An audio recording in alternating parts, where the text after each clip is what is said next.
do? Let's check the hood. But wait, I don't know what to check in the hood.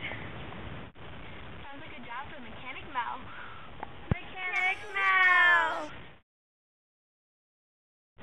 The importance of having your oil changed on a regular basis is to keep your car in proper running order.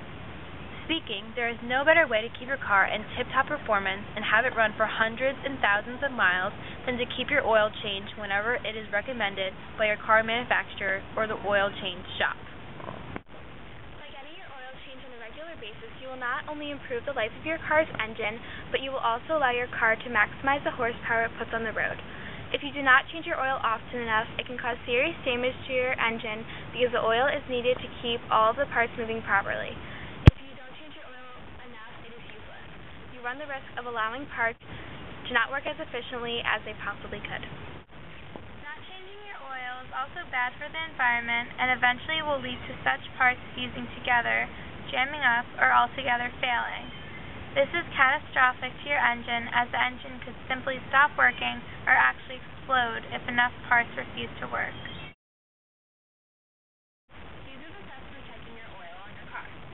The first step is making sure that your car is on a level surface, such as it is, and that is well lit. The second step is making sure that your emergency brake is on. So you just push it down with your foot. Then you're going to pull this lever, and that's going to pop the hood. You come over to the front of the car,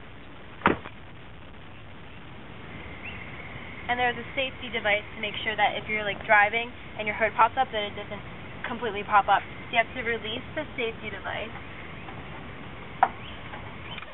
and pop the hood. The next step is locating your oil stick, and it's usually going to be yellow or orange, and sometimes it even has oil written on it. So this is your oil stick. And you have to make sure that you don't confuse it with the automatic fluid transmission stick. Check the oil when the engine is cool. The engine should not be running when you check the oil. Remove the dipstick and wipe it clean with some sort of rag. Then reinsert it into the engine.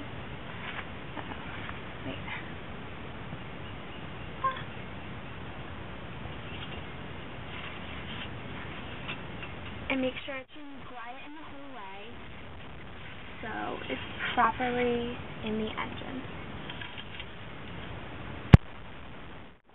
Depending on your car, there will be either splits or dots or a full line or an add line at the end of your dipstick. So you have to read your manual to see how to read the end of your dipstick. But depending on what you have, for example, this car has dots at the end of the dipstick, little holes, and if the reading is in between the top and the bottom hole, then you're fine. But when it starts to get down towards the bottom of the last hole down here, then that means you need to replace more oil, and each hole is a quart of oil that you need to replace.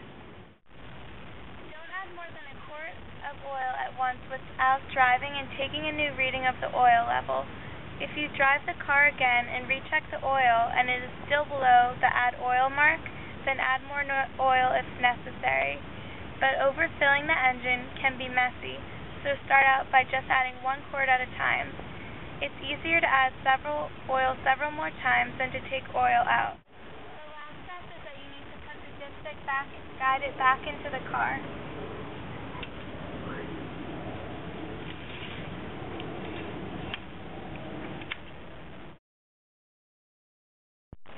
Once again, pop the hood of your car by pulling this into the release valve. Find the oil cap and remove it by turning it counterclockwise. Make sure you wear rubber gloves to keep your hands clean, and also check what type of oil you will be needing to refill your engine. For example, this car needs 5W30. Go underneath the car and find the bolt and the oil pan. If there isn't enough room to slide under it, you may have to jack up the car to get beneath it. Raise the car with hydraulic pump and settle it on jack stands.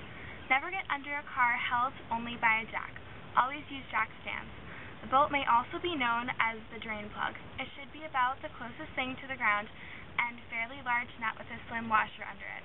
Sometimes it will even be labeled drain plug.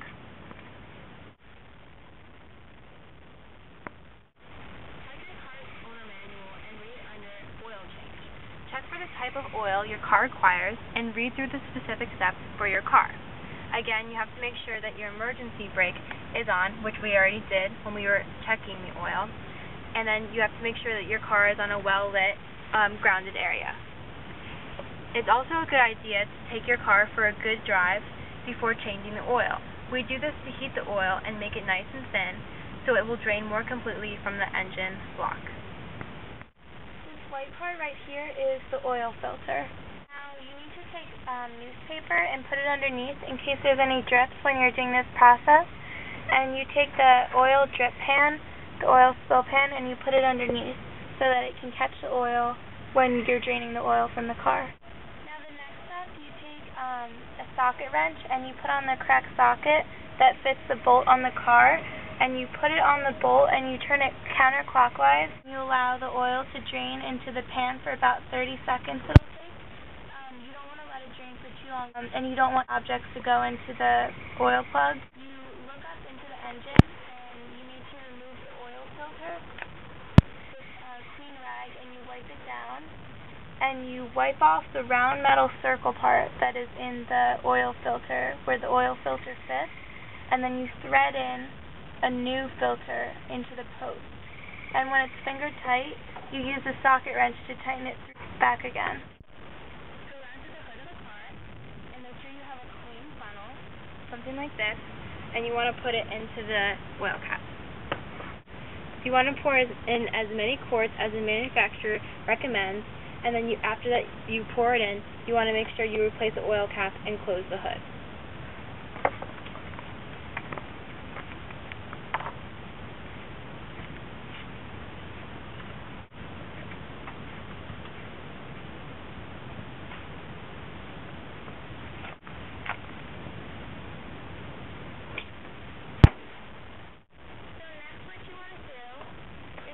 Start the car,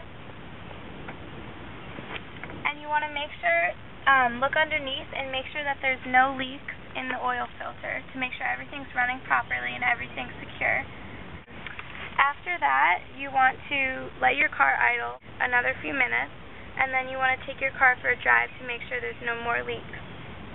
You want to take the excess oil from the oil catching pan, and you want to dispose of it at a place that properly recycles oil, such as Jiffy Lube or Grease Monkey.